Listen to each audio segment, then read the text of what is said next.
Shalom. First and foremost, I want to give all honor and glory to Yahweh, Ba'ashem Yahshua, HaKadosh, the one honest apostles of Great Millstone, and salutations to your elect, which you ought to be. Now, it's your brother Hawaiian from GMS Chicago. Got a quick little lesson for you Negroes, Latinos, Native American Indians, and Israelites who better shame of looking like heathens, who spirit bear witness that they're a child of Heavenly Father.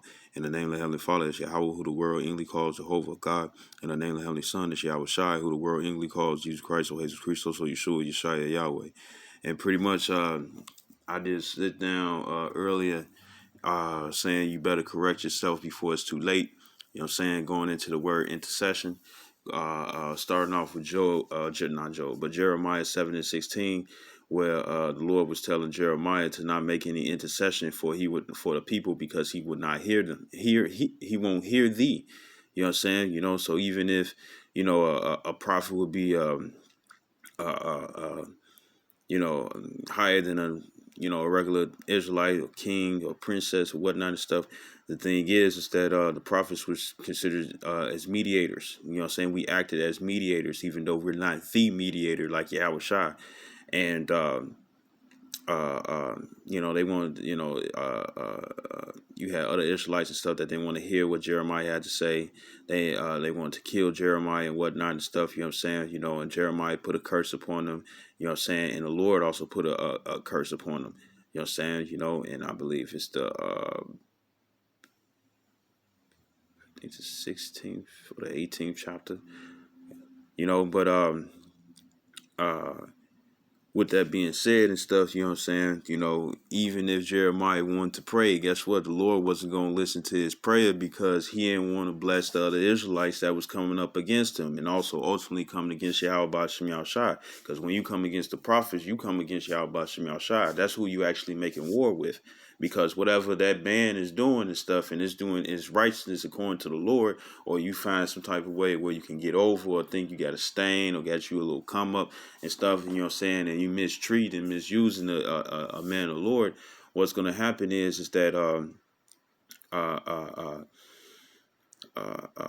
you're going to, for one, it's gonna come onto you, maybe the same treatment and stuff, or even maybe worse.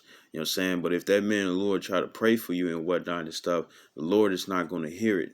You know what I'm saying? Because he see what your dirt is. And going into the intercession and whatnot and stuff, right? To pray to the Most High on one man, on yourself or another's behalf.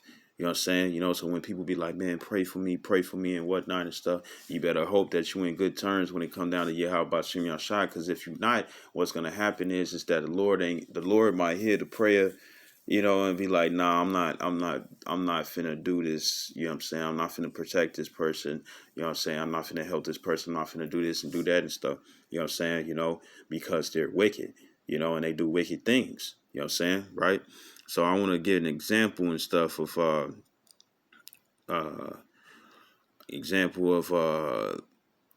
where there were Israelites that were seeking help, you know what I'm saying, but they couldn't receive it. You know what I'm saying? Because the Lord cut them off. And what it says, and I've been quoting it lately, Proverbs 28:9, it says that he that turneth his ear from hearing the law, even his prayer shall be an abomination. And when you go into that word abomination, in the Hebrew, it's the iba, it's a da, the I, the ba, and the ha, the iba, which means something disgusting and detested. You know what I'm saying? So this is 1 Samuel chapter 28, verse 3. It says, now Samuel was dead, and all Israel had lamented him, meaning they cried over him. It says, and buried him in Ramah. It says, even in his own city. And Saul had put away those that had familiar spirits and wizards out of the land. That's talking about necromancy. You know what I'm saying? People that deal with the cards, gypsies, you know what I'm saying? Witchcraft and whatnot and stuff, right? And it says, and the Philistines gathered themselves together and came and pitched in Shunem, and Saul gathered all Israel together, and they pitched in Gilboa. It says, and when Saul saw, King Saul saw the host of the Philistines, he was afraid, and his heart greatly trembled. It says, and when Saul inquired of Yahweh, the Lord Yahweh answered him not, neither by dreams, nor by Urim, nor by prophets. You know what I'm saying? So the Lord pretty much cut him off. where he couldn't go to no prophet and stuff and get any answers. The Lord went, show him any visions and whatnot and stuff. You know what I'm saying? And even when it come down to the Urim was pretty much a crystal ball. You know what I'm saying? And pretty much the Levites would use that and stuff to inquire of the Lord as well. You know what I'm saying? Now, when it comes down to the priests, now, what is the human and Thuma today? You know what I'm saying? It's the internet. If you need something and stuff, you can look it up on the internet and whatnot and stuff, right? So keep going. Verse 7, it says, Then said Saul unto his servant, Seek me a woman that hath a familiar spirit, that I may go to her and inquire of her. And his servants said to him, Behold, there is a woman that hath a familiar spirit at Endor. It says, and Saul, meaning she was a witch. It says, it says, uh, uh, it says, And Saul disguised himself and put on other raiment, and he went and 2 men with him, and they came to the woman by night.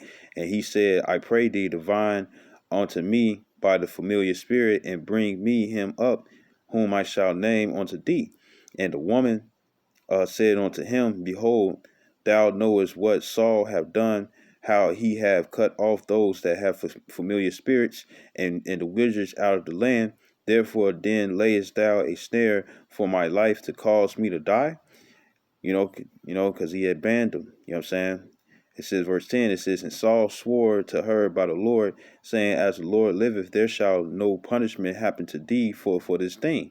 It says, Then said the woman, Whom shall I bring up unto thee? And he said, Bring me up Samuel.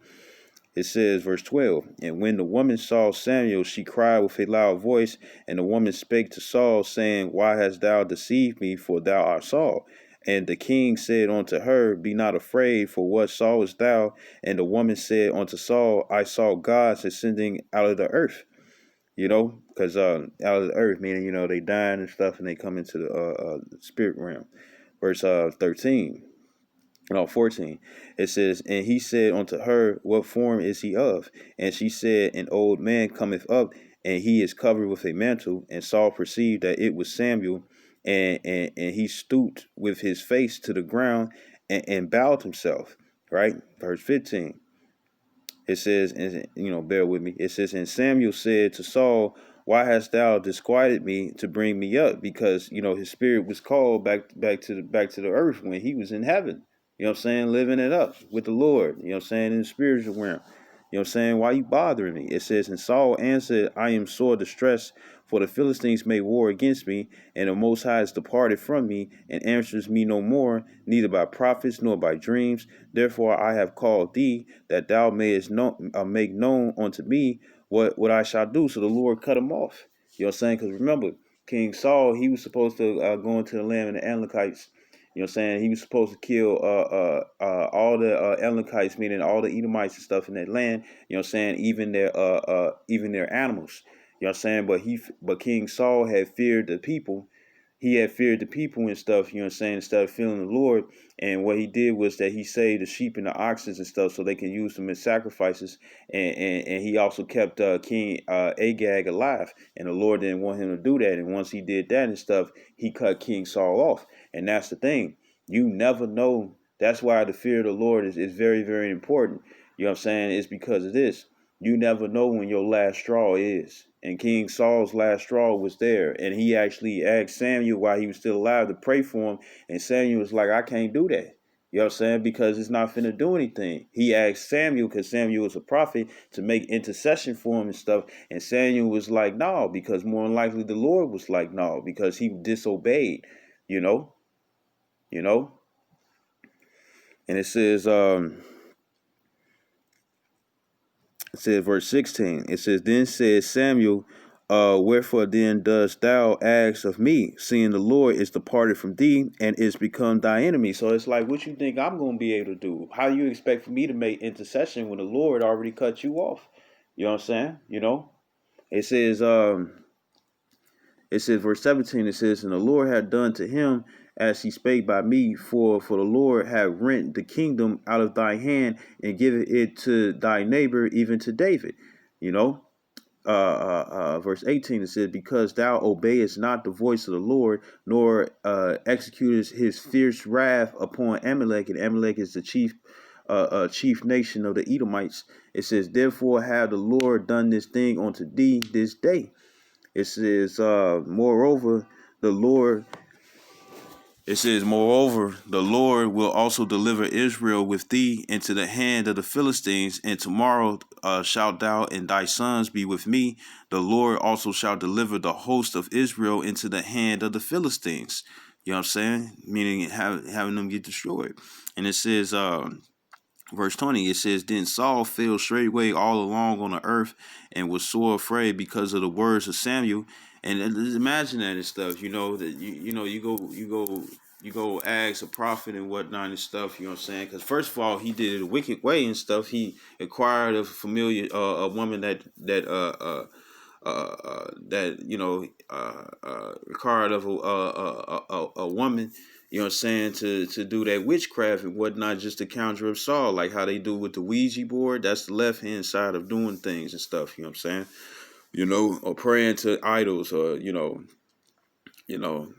uh, uh, going into that witchcraft and whatnot and stuff, you know what I'm saying? Because Esau, Edom, he does use the Hebrew, you know what I'm saying, for the left-handed side, you know what I'm saying, right? And so like, right, so imagine and stuff, you know what I'm saying, you seeking for help and you going by all means and stuff, you even going off, you know what I'm saying, just to receive some help from the Lord and stuff, to see what's going on with the woo, and to hear that the Lord departed from you and stuff. That's some scary shit, man. You know what I'm saying? You know. Now, even though he an Israelite, when it come down to King Saul, because he was from the tribe of Benjamin, you know what I'm saying, he's not completely cut off when it come down to the Lord and stuff, for the Lord still loveth him and stuff. But the thing is, the Lord wasn't dealing with him like he was before. You know what I'm saying? Because he went off. And it says, back in verse 20, it says, then Saul fell straightway all along on the earth and was sore afraid because of the words of Samuel, and there was no strength in him, for he had eaten no bread all the day nor all that night. So pretty much what was going on is that he was seeking for help and he couldn't get it. You know what I'm saying? Limitations. This is Second Kings chapter 6. Verse I think 24, and I'll read the whole thing. I'm gonna start at verse 23. It says, and he prepared a great provision for them, and when they had eaten and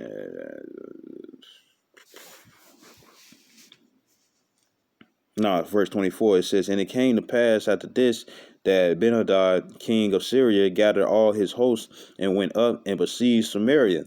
It says, and there was a great famine in Samaria, and behold, they besieged it until an ass's head was sold for 80 pieces of silver, and a fourth part of of cab of a dove's dung for 5 pieces of silver. So the famine was so gruesome they couldn't eat the regular food that they would that was lawful. They was eating abnormal food, man, unlawful food, right? You know what I'm saying? They was eating feces to stay alive, right? Verse 26, it says, and as the king of Israel was passing by upon the wall, there cried a woman unto him, saying, help, my lord, O king.